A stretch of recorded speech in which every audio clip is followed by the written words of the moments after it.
Hey guys, Hello Bella here. Today we're going to be reviewing my new 2022 Nissan Versa. Alright guys, here is my new car. It's a bright blue shade. It's the Nissan Versa, and it is just an affordable, great gas mileage car that is nothing super fancy, but it's just a simple car with a great price point. So I'm going to be talking to you about the pros and cons of this car in the video. I wanted to get a shot of the exterior and some different lighting so that you guys could see what it looks like. I took the car to the river so I could get some pretty good footage of it. So I hope that you guys will enjoy this video. I'm going to get the inside and out of the car. It does have these smart mirrors that tell you when someone is coming into your blind spot, and I really needed that feature. This is the SV, just in case that you were wondering. It does have a backup camera, and as we go over to the side here, you're going to see that the fuel thing is closed so that nobody can get into your fuel tank. That's important to me. I don't want people messing with anything, so that is sealed. Now this car is definitely not clean by any means, but this is probably the cleanest that it's ever going to be, so wanted to go ahead and get some shots of it the way it is. I have been driving it for about 2 weeks, and I'm starting to see like dog hair off of my shoes and things like that is popping up on the seats. So the seats do show a lot of hair if you have animals. Let's look at the center console. Nothing fancy here either, just two little cup holders, and this one fits a can and then this one fits a coffee mug. So right here is another storage thing. This is just a little thing that you can flip up. It's really small, as you can see. I mean, there's my hand. I have pretty small hands, and that's as far as it's going there. This is for coins, so really you don't have a lot of room there at all. This car is super small. It's not going to be a great car for someone who is bigger. I definitely could see that, you know, I'm 5 foot tall, but if someone was taller than me and they were like an average size guy, I think this car would be a little bit too small. I did have the windows tinted, and I believe that was like $300. So this is the inside panel of the door. It's got some storage in the side, like most storage up here. And then I've got to take this off because I can finally roll my windows down. Let's just move on here to some of the more digital features of the car. So it does tell you when you have a door open. It'll give you a warning when your trunk is open. So I do like that feature. It is push to start, so it's pretty easy to turn the car on. So this is that screen we're going to see when the car comes on, and then it's going to be telling you that the door is open. So let me just close that door and you can get another look at what that looks like. Okay, after I've closed the door, it's going to tell me how many miles I have left until I'm empty, and the gas mileage on this car has been absolutely awesome. I bought this car on the 11th and it's the 24th, and I had a full tank on the 11th, and I still have over 1/4 of a tank now, so it's got 110 more miles to go. So it's got a super great gas mileage on the car, and that's one of the pros of it. Space and style, definitely not going to be a pro on this car, but I mean, as far as affordability and just overall performance, it's okay for me. So far, I've only put 209 miles on the car, so I haven't driven it a long time, but after driving it for a couple of weeks, I can definitely tell that, you know, it doesn't have a lot of get up and go. It's not something that's going to go 0 to 60 very quickly. It's just a fuel-efficient car and a reliable car, hopefully. Only time will tell with that, but the last Nissan I had was a Nissan Cube. I actually wound up driving my Cube for 10 years, and I had about 130,000 miles on it, so it was a great car for me. I don't think that, you know, they make any more Nissan Cubes. It's definitely an interesting looking car, not for everybody, but I loved that car, and it was a great car for me. So after buying a Nissan and having good luck with it, I figured I would give Nissan a chance to earn my business again. So I did wind up purchasing this car, and so far I am really enjoying it. So you can see these are the air vents. These are the side controls on the door of the driver's side. You've got a little holder. I call this my chapstick holder because that's usually where I'll keep my chapstick. And then you've got a spot that will fit like a regular size can. And then down here on the bottom, you've got your gas and popping your hood. And then you've got popping your trunk down below here. You can see what I'm talking about with that dog hair. My dog hasn't even been in my car. This is just the dog hair that is already accumulated just from putting my feet in the car. So the biggest issue that I've had with this car so far is that going back and forth from the Apple Play to Bluetooth, when I plugged my phone in, it would be on Apple Play, and then when I unplugged it, it'd be on Bluetooth. And my phone actually was fine, but the car started resetting over and over again, saying Nissan Connect over and over again. So that is an issue that I'm going to have to take it to the dealership and get looked at. I've already told them this because it started happening the day after I bought the car. I think it needs a system update. I think this is something that should have been done before and probably wasn't done.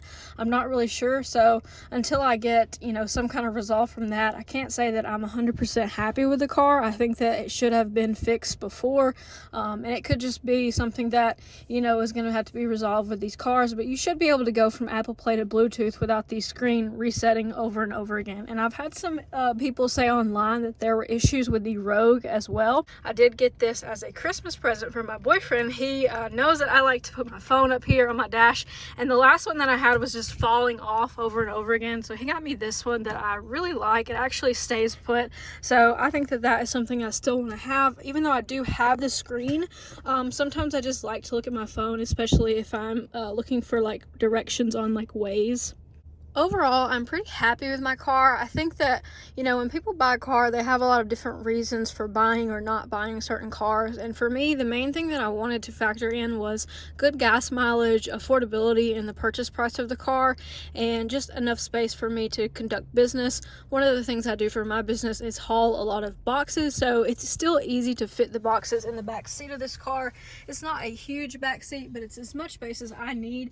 I can anticipate that if you were having someone ride with you, this would not be a super comfortable way to go about it. The back seat is pretty small. I think it would be fit for maybe like some kids, but for adult sized people, it's definitely not a very big back seat. So really quickly, I just wanted to talk about the purchase price of this car. This car was $23,200 after all of the taxes and fees. That's how much I paid out the door of the dealership. And I think that, overall, that's a great price, but there's a lot of YouTube videos that show this car being sold at like $15,000 and $16,000, and I have not seen that anywhere in my area. This car was actually not even on the car lot. If you try to go buy a car right now, there's hardly any cars on the lot. This car had just been shipped in, and it was still being it had the plastic on it. It hadn't even been put on the lot yet, and I happened to mention it to my salesperson that I was looking at one of these, and he said, "Oh, we have the exact color that you've been wanting. We actually have it on the truck." And so it just kind of happened that I was able to get this vehicle. But I think that overall, it's not something that is as cheap as people are saying it is. It's definitely going to be more expensive if you're buying it right now. I know I picked the worst possible time to buy a vehicle in 2022 because of the shortages that we're facing, but overall I still am happy with my car. My other car was totaled and I had to have a vehicle, so this is kind of the perfect car for me. It may not be the perfect car for you, but I hope that this information has been helpful to you. I did want you guys to see what it looks like when I have my phone hooked up with Apple Play. You can see all of the normal apps on your phone. You can go to the maps here if you want to figure out how to get home, or if you need a GPS route if you're traveling somewhere. And you can also talk to people through the Bluetooth, so that is kind of convenient when you're driving. And then I've got my Spotify up here, so you can easily go to your Spotify playlists and just hit shuffle play. You can see here what I've been listening to, just some funky stuff. And I think overall it's a really nice interface. Obviously I had some issues with it going back and forth from Bluetooth to Apple Play, but Apple Play works just fine. The Bluetooth is what I seem to be having issues with, so hopefully we can get that corrected at the Nissan place this week.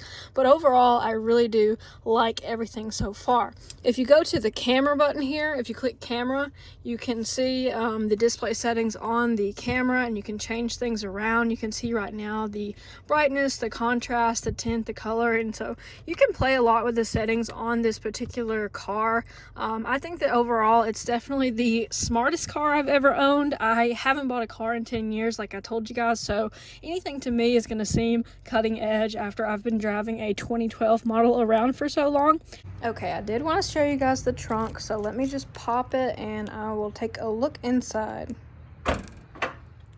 Alright, so as you can see, it's a pretty standard trunk for a four-door vehicle. I got a case of water back here. Always keep water in your car, that way you won't have to buy it if you're on the road and you get thirsty. You can just grab bit of water from the back. That's a little pro tip for you guys who didn't even expect that, but there you go. So in the back here, I've got an organizer. I had this in my old car. It's just some things I like to keep on me. I like to keep some basic first aid stuff, my shopping bags, some towels, some duct tape, some umbrellas, all the little things that you might need. And then I got my sunscreen and my bug spray in case I go to the park. So you guys don't care about that. What you probably want to see is the trunk space overall. So I usually keep this pushed back.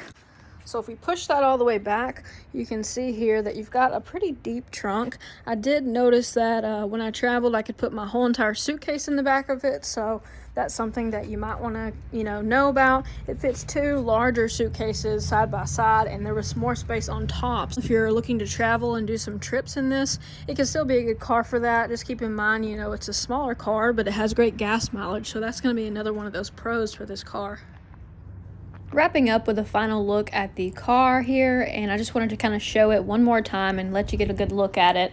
This is considered a subcompact car, and Edmunds rated it 7.1 out of 10, and Car and Driver rated it 8 out of 10. So overall, pretty decent ratings and great price for this car. So I hope that you guys enjoyed my perspective of the car, and of course, I'm going to love it because it's mine. I think it's actually time for me to go. I've been sitting at the river, and actually this giant crane just showed up. Pretty funny that he showed up at the end of the video. I've got an appointment to get to, but I did want to give you guys a little bit of insight as to how the 2022 Nissan Versa has been going for me. Really love this car, and I think that, with all of the different factors involved, it's a great price point, it's a great value, and I think that overall it's going to be the perfect car for me for the next few years going forward. So thanks so much for watching the video, guys. I will catch you in the next one.